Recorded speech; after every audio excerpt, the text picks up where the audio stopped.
সনাতন ধর্মকে বছরের পর বছর ধরে শতকের পর শতক ধরে সবাই শেষ করার চেষ্টা করেছে, কিন্তু পারেনি।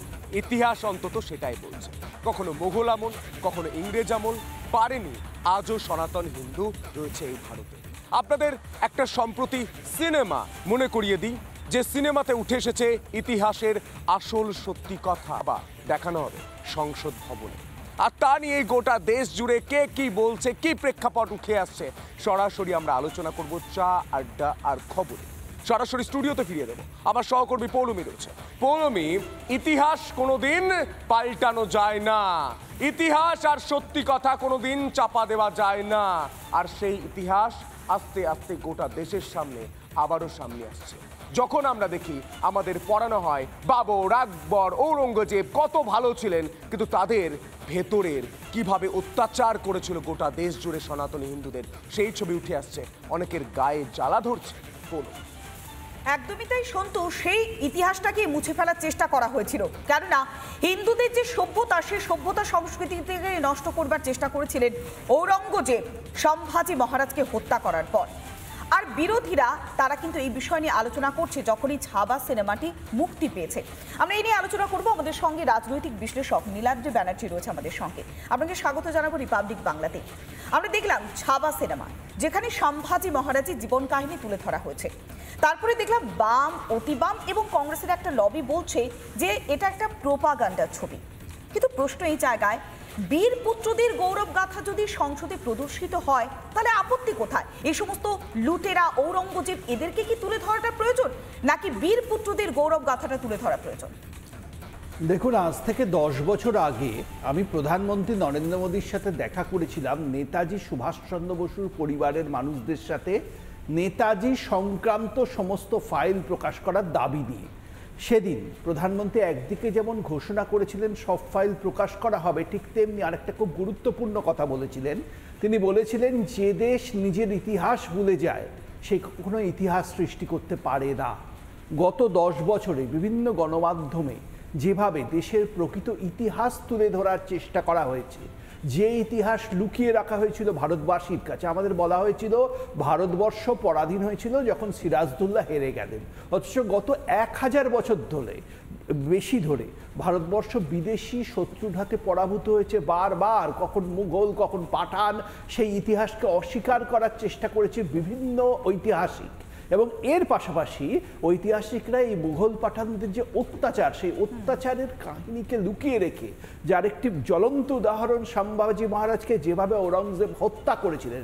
সম্ভাজি মহারাজের হাজার দোষ থাকতে পারে, হাজার সমালোচনা হতে পারে, কিন্তু তার বীরত্বকে অস্বীকার করা এবং তাকে যেভাবে হত্যা করা হয়েছিল সেই হত্যা করার কাহিনীটাকে অস্বীকার করা বা ইতিহাসের পাতায় না লেখা, এটা একটা ইতিহাসের বিকৃতি। ভারতবর্ষে আমাদের দুর্ভাগ্য হচ্ছে, স্বাধীনতার পর থেকে অধিকাংশ ঐতিহাসিক শাসক দল কংগ্রেসের প্রচারক হিসেবে বেশি কাজ করেছেন ঐতিহাসিকের থেকে। তাদের লক্ষ্য হয়েছে কংগ্রেসের যারা আইকন বা কংগ্রেস যাদের মহান বলে মনে করেন তাদের প্রচার করা। সিরাজদৌল্লাকেও মহান দয়ালু মহারাজ বলে দেখানো হয়েছে।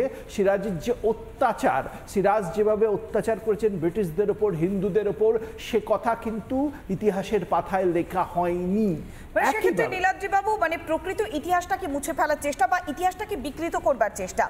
আমরা জানি যে 11ই মার্চ 1689 সালের যখন 11ই মার্চ সম্ভাজি মহারাজকে নৃশংসভাবে হত্যা করা হয়েছিল, এই মার্চ মাস তার প্রয়াণ মাস, আর এই মাসেই ছাবার মুক্তি হয়েছে। এরপরে আমরা দেখতে পাচ্ছি যে ইতিহাসটাকে একটা ভুলিয়ে দেওয়ার যে প্রচেষ্টা, এটা কারা করছে, কাদের লাভ হচ্ছে এতে? দেখুন, এই প্রচেষ্টাটা তো হঠাৎ করে হচ্ছে না, দীর্ঘদিন ধরে হচ্ছে। ব্রিটিশ যখন ভারত ছেড়ে চলে গেল, তখন ব্রিটিশদের অনুগত শক্তিদের হাতেই কার্যত ভারতের রায়ভার দিয়ে গেছিল। তারা কোনো নির্বাচিত সরকার ছিল না, পরবর্তীকালে তারা নির্বাচিত হয়েছিল এবং সেই সরকার ব্রিটিশদের পরাভূত একটা সরকার ছিল। তখন থেকে এই চেষ্টা শুরু হয়েছে প্রকৃত ইতিহাস যাতে ভারতবর্ষের মানুষ জানতে না পারে, যাতে জানতে না পারে নেতাজি সুভাষচন্দ্র বসুর সাথে জওহরলাল নেহরু কিভাবে বিশ্বাসঘাতকতা করেছিলেন, কিভাবে কলকাতার শ্রদ্ধাবন্ধ পার্কে দাঁড়িয়ে আজাদ হিন্দ ফৌজের সৈন্যরা যখন নেতাজির নেতৃত্বে লড়ছে তিনি ডাক দিয়েছিলেন আজাদ হিন্দ ফৌজের বিরুদ্ধে লড়াই করার। তিনি বলেছিলেন, আমি দরকার হলে তরোয়াল হাতে আটকাতে যাব, আজাদিন ফৌজের সৈন্যদের আটকাতে, বুঝে দেওয়া হয়েছে কিভাবে আজাদিন ফৌজের একজন সৈন্যকে ভারতের সেনাবাহিনীতে জায়গা দেওয়া হয়নি। ঠিক একইভাবে সম্ভাবীজি মহারাজের যে বীরত্ব, হিন্দু ধর্মকে রক্ষা করা, ভারতবর্ষকে রক্ষা করা, এবং অত্যাচারী ঔরঙ্গজেব যিনি কার্যত যারা বহিরাগত ছিল সেই বহিরাগতদের প্রতিনিধি ছিলেন, বাবর বহিরাগত ছিল, তিনি মধ্য এশিয়া থেকে এসেছিলেন, তো সেই মানুষটার প্রতিনিধি বাবর থেকে ঔরঙ্গজেব অব্দি যে বংশ তাদের যে প্রতিনিধি, তার অত্যাচারের কাহিনীকে লুকিয়ে রাখা, সম্ভাজি মহারাজের প্রতিরোধের বীরত্বকে অস্বীকার করা, শিবাজি মহারাজের গুরুত্বকে অস্বীকার করা, তাকে সাম্প্রদায়িক বলে দেখানো, এই যে প্রচেষ্টা, এবং ভারতবর্ষ যে পরাধীন ছিল হাজার বছর, এই পরাধীনতা কি ভয়ঙ্কর ভাবুন। একটা দেশের পরাধীনতার ইতিহাসকে অস্বীকার করা, বলা না ইতিহাসে পরাধীন হয়েছে ব্রিটিশরা আসার পর, মোগল পাঠান নাকি বিদেশি শক্তি ছিল না, তারা নাকি। এখানে একটা প্রশ্ন, যে আমরাও যখন ইতিহাস বই পড়েছিলাম তখন এই মোগল সম্রাটদের যে নামগুলো মনে রাখার জন্য একটা সংক্ষিপ্ত, বাবার হলো আবার জ্বর সারিল ঔষধে, বা শাহজাহানের আমলে যে সুবর্ণ যুগ বলতো সেগুলো ইতিহাসে থাকতো, কিন্তু এই যে সম্ভাজি মহারাজ তার যে বীরত্ব, তার যে বীরগাথা, সেটা ইতিহাস বই থেকে বিলুপ্ত করলো কংগ্রেস আর বামেরা। তাতে নতুন প্রজন্ম ইতিহাসটাই জানতে পারলো না। তাহলে এই ইতিহাসটাকে বিলুপ্ত করার পর পুনরুদ্ধার তো প্রয়োজন, 100 বার প্রয়োজন। ঠিক যেমন আমি বাঙালিদের কথা যদি মারাঠিদের কথা বললে আবার অনেকের রাগ হবে, আমরা জানতে পারলাম না কিভাবে সশস্ত্র সংগ্রামের মাধ্যমে ভারতবর্ষের স্বাধীনতা এসেছিল নেতাজি সুভাষচন্দ্র বসুর নেতৃত্বে। বলা হলো কংগ্রেস নাকি অহিংস আন্দোলনের মাধ্যমে স্বাধীনতা এসছে, অথচ ক্লেমেন্ট অ্যাটলি যিনি 1947 সালে ব্রিটেনের প্রধানমন্ত্রী ছিলেন, তাকে যখন জিজ্ঞেস করা হয়েছিল কলকাতায় 1955 সালে তৎকালীন রাজ্যপাল ফণীভূষণ চক্রবর্তী, তিনি স্পষ্ট বলেছিলেন ব্রিটিশরা ভারত ছেড়ে গেছে নেতাজি সুভাষচন্দ্র বসুর নেতৃত্বে এই সশস্ত্র লড়াইয়ের ফলে, এবং অহিংস লড়াইয়ের অবদান ছিল মিনিমাল, একথা স্পষ্ট বলেছিলেন। অথচ ভারতের ইতিহাস দেখুন। নিঃসন্দেহে নীলাদ্রবাবু অনেক ধন্যবাদ, আপনি অনেক বেশ কিছু অজানা তথ্য আমাদের সামনে তুলে ধরলেন। আমরা কথা বললাম রাজনৈতিক বিশ্লেষক নীলাদ্রি ব্যানার্জির সঙ্গে।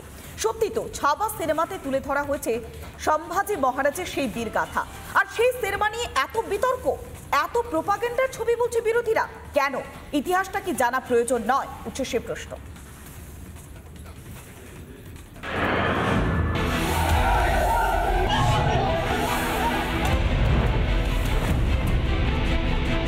নানা ধরনের কন্টেন্ট দেখার জন্য লাইক করুন, শেয়ার করুন আমাদের ফেসবুক পেজ, সাবস্ক্রাইব করুন আমাদের ইউটিউব চ্যানেল। পাশাপাশি অন্যান্য ব্রেকিং নিউজের জন্য অবশ্যই চোখ রাখুন রিপাবলিক বাংলায়।